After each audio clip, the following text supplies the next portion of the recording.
I'm an editor at Freeze magazine, and we made a supplement with KAMS, Korean artists today. And I'm here to just learn and meet people who make this art ecosystem happen. And so I'm really excited to be here and meet everyone and just learn.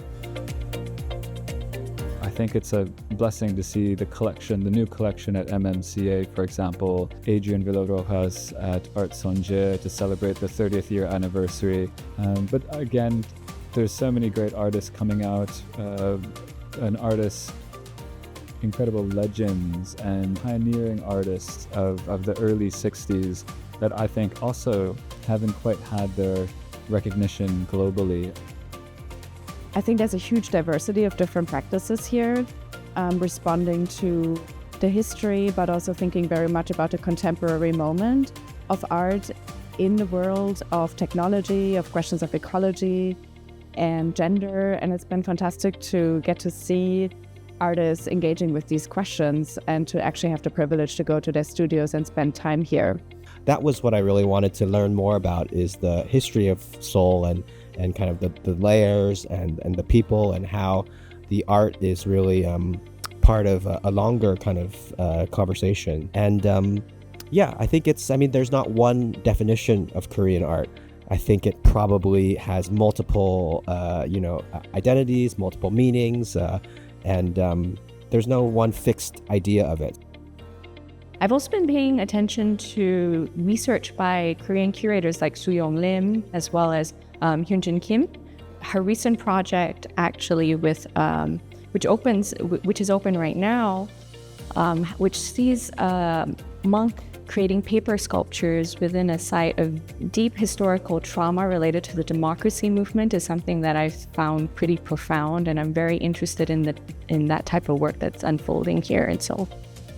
I've noticed, everybody has noticed, that a lot of great artists have been coming out of South Korea. They play an important part on the international art scene, and I'm fascinated by this clash, but also merger of ancient culture and new technology, of this spirit and this technological acceleration and capitalism. I think I find all of that here in South Korea.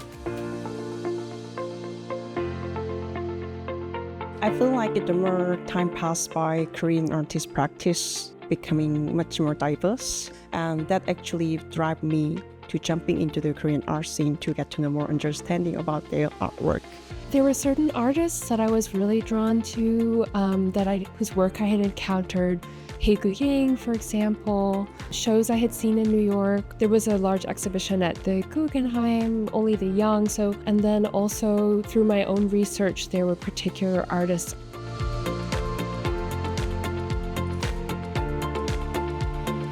The first time I really became aware of and really connected with a lot of Korean artists is through a residency I did, Kumcheon 예술공장. Artists have a way of metabolizing the world around them and to reflect what is happening in their immediate environment and connecting to one another. And what I find interesting about artists here in Korea is it's a society that moves very rapidly. I think to me, one of the things that's really striking, not surprising, but still very striking and interesting, is the integration of art and technology and how ingrained. It's been really interesting to learn more about sort of what to me at least appears like a sort of quite close ecology and collaboration between galleries, museums, Korean arts management.